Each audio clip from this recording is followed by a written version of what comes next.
Praise lord. దేవుని పరిశుద్ధమైన నామమునకు మహిమ కలుగునుగాక. ప్రభు నామమున మీ అందరికీ హృదయపూర్వక వందనాలు. ఈ ఉదయకాలము దేవుని వాక్యాన్ని విందాం. ఫిలిప్పీయులకు రాసిన పత్రిక 1వ అధ్యాయము 28వ వచనము.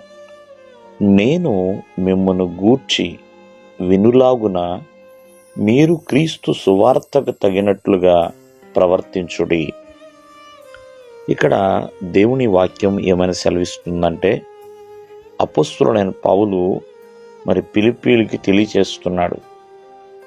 ఏమని ఆయన తెలియచేస్తున్నాడు అంటే, తను వారిని గూర్చి వినేటప్పుడు క్రీస్తు సువార్తకు తగినట్లుగా వారు ప్రవర్తించాలి అని. అంటే ఏ వాక్యమునైతే వింటున్నామో ఆ వాక్యానికి తగిన జీవితం అండి. భక్తుడు అంటూ ఉంటాడు, కీర్తనాకారుడు, నీ వాక్యమును బట్టి నేను నడుచుకొందును అను. అంటే దేవుని యొక్క సువార్తను మనం వింటున్నాం, దేవుని యొక్క ఆజ్ఞ తెలుసుకుంటున్నాం, దేవుని యొక్క చిత్తము తెలుసుకుంటున్నాం.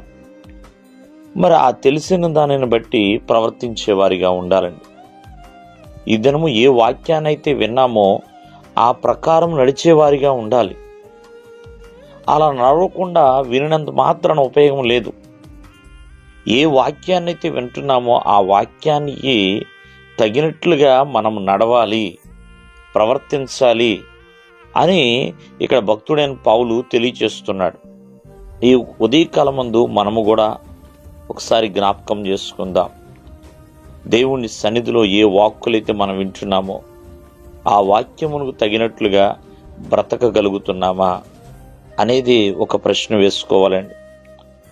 ప్రియమైన వాళ్ళారా, చాలామంది దేవునికి ఇష్టలుగా నేను నడవాలి, దేవుడు చెప్పినట్లుగా నేను నడవాలి, భయభక్తులు కలిగి జీవించాలి అని అనుకుంటూ ఉంటారు. కానీ నడవలేక వెనకబడిపోతూ ఉంటారు.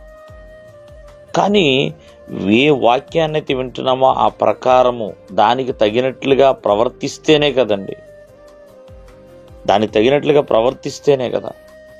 లేకపోతే వినేది ఒకటి, నడిచేది మరొకటి అయితే ఎలాగా? క్రీస్తు మార్గములో మనం నడవాలి, క్రీస్తు వాక్యములో మనం నడవాలి, క్రీస్తులో నిలిచి ఉండే విధముగా నడవాలండి. అలా నడిచినప్పుడు ప్రియమైన వాళ్ళరా, ఆ దేవాది దేవుడికి సంతోషం కలుగుతుంది. నడుస్తున్న ప్రతి ఒక్కరికి కూడా ప్రియమైన వాళ్ళరా ఒక ఆశీర్వాదము కలుగుతుంది.